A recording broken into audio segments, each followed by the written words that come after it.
हाय दोस्तों, आज हम सीखेंगे नेताजी सुभाष चंद्र बोस जी का पोर्ट्रेट कैसे बनाएं। बहुत ही आसानी से और बहुत ही जल्दी मैं आपको सिखा दूंगा।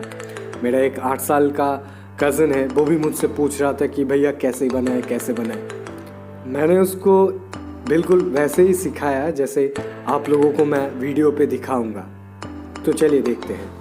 आपको ड्रॉ करने के लिए सबसे पहले चाहिए एक पेपर, पेंसिल, इरेजर एंड वो सैम्पल पिक्चर जिसे आप ड्रॉ करना चाहते हैं। मैं फ़ोन का यूज़ करूँगा और आप चाहो तो प्रिंट आउट भी निकाल सकते हो।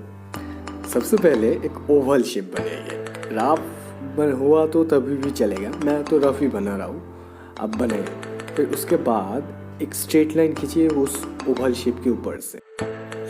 इसके लिए तो होगा एकदम साइड पे। फिर इस लाइन को हमें 3 इक्वल पार्ट में डिवाइड कर लेना है। इसके लिए आपको स्केल की कोई ज़रूरत नहीं है, आप पेंसिल से ही ये मेज़रमेंट कर सकते हैं। फिर एक मेज़रमेंट को लेके हम वही मेज़रमेंट फिर से ड्रॉ करेंगे। आपको बहुत ही टफ लग रहा है ये, लेकिन ये बहुत ही आसान तरीका है।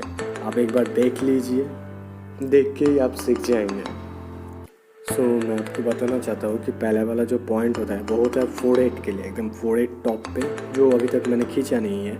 दूसरा वाला जो खींचा है वो है आईब्रोज के लिए, तीसरा वाला नोज़ के लिए एंड लास्ट वाला पॉइंट वो होता है चिन के लिए, और आप इसे फेस का एंड पॉइंट भी कह सकते हैं।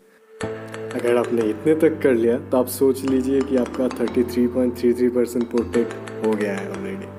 अब आपको सैम्पल पिक्चर देखना है और उसे सही से ऑब्जर्व करना है एंड उसका कोई भी एक मेज़रमेंट लेके सैम्पल पिक्चर के ऊपर ही उसका कोई और मेज़र से कंपेयर करना है आपको। जैसे मैंने यहाँ पे नोज़ की मेज़रमेंट को आई से कंपेयर किया तो मुझे मिला कि आई एंड हो रहा है सेम मेज़रमेंट पे, तो वही मेज़रमेंट मैंने बाहर ड्रॉ कर लिया एंड मैं रफली स्केच कर रहा हूँ।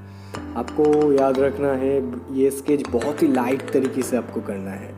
डार्क करेंगे तो बाद में मिटाने के लिए बहुत ही दिक्कत आएगी, क्योंकि हम ये बहुत ही बेसिक लाइंस दे रहे, फाइनल लाइन पे हम डार्क करेंगे। मेरा सजेशन यही होगा, आप ये बेसिक लाइन आप 2H यूज़ कीजिए या फिर H भी यूज़ कीजिए एंड फाइनल लाइन के लिए आप 2 भी यूज़ कीजिए।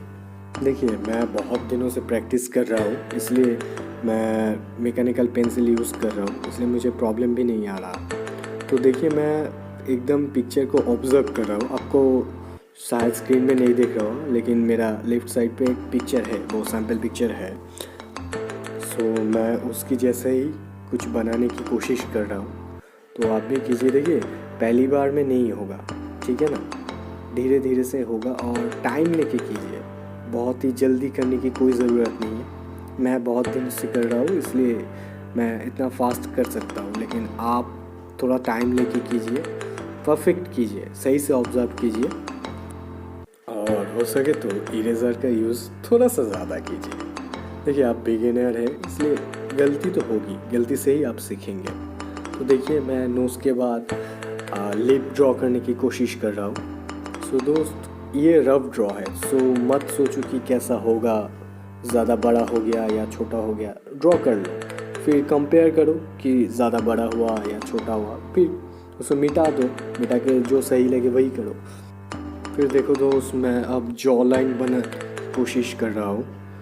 धीरे धीरे मतलब एक स्टेप कर करके मैं आगे बढ़ रहा हूँ। आप भी धीरे धीरे कोशिश कीजिए। देखिए मैं अब उनकी नोज़ की मेज़रमेंट से कैप कितनी दूरी पे है या कैप की हाइट कितना होगा वो मेज़र कर रहा हूँ। सबसे पहले आपको कोई भी एक मेज़रमेंट फिक्स्ड कर लेना पड़ेगा, फिर उसकी बेसिस पे आपको अनदर मेज़रमेंट कंपेयर करना पड़ेगा, तो सही से मेज़रमेंट आएगा। देखिए मैंने ही वही किया, मैंने नोज़ का मेज़रमेंट को पहले फिक्स्ड कर लिया, फिर उससे आई की लेंथ को कंपेयर किया, उससे कैप की हाइट को कंपेयर किया, चिक को कंपेयर किया। देखो दोस्त आप कोई भी पोर्ट्रेट ले लो, सभी का बेसिक एक ही फंडा रहता है। अब उसका मूवमेंट चेंज होने से या फिर फेस की एंगल चेंज होने से, ऊपर से देख रहे हो या नीचे से देख रहे हो, उसके वजह से कुछ चेंजेस आता है। अब ध्यान से देखना दोस्तों, मैं कैप ड्रॉ करने के लिए एक ट्रायंगल ले लूँगा, हाँ, फिर उसकी बेसिस से मैं आउटलाइन ड्रॉ करके ईजिली कैप को कवर कर दूंगा।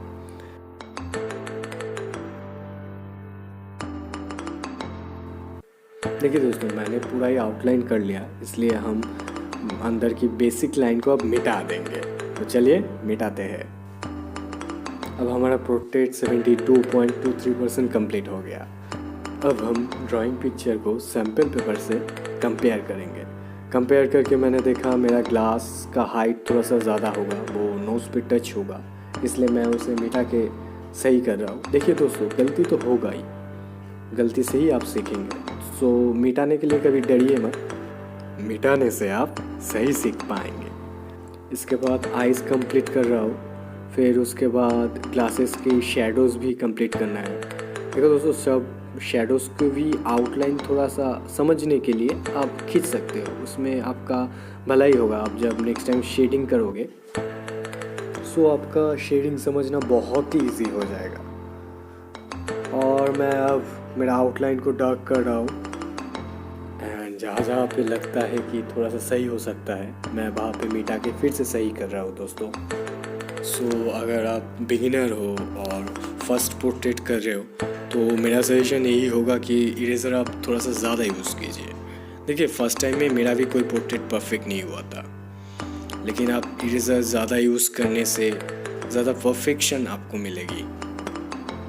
देखिए दोस्तों, मेरा पोर्ट्रेट अप्रॉक्सीमेटली कंप्लीट हो गया 98.99%। देखिए दोस्तों, ये पोर्ट्रेट मैंने 11 मिनट 14 सेकंड पे कंप्लीट किया है। सो आप भी जितना प्रैक्टिस करोगे आपका स्पीड उतना इंक्रीज़ होगा।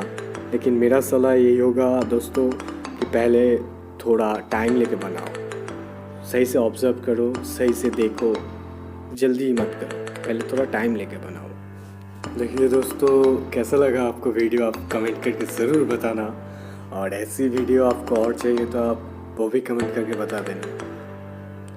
एंड आप अगर ट्राई किए हो तो ज़रूर मुझे दिखाना, इंस्टाग्राम पे स्टोरी देना और मुझे मेंशन कर देना। मुझे बहुत ही अच्छा लगता है ड्राइंग देखना। इसके बाद मैंने शेडिंग भी किया था, अगर आपको उसका भी ट्यूटोरियल चाहिए तो आप कमेंट कर दीजिए। एंड आपको अच्छा ड्राइंग देखना पसंद है तो आप मुझे सोशल मीडिया पे भी फॉलो कर सकते हैं। इतना तक आ ही गए तो लाइक एंड सब्सक्राइब ज़रूर करके जाना दोस्तों। Bye bye.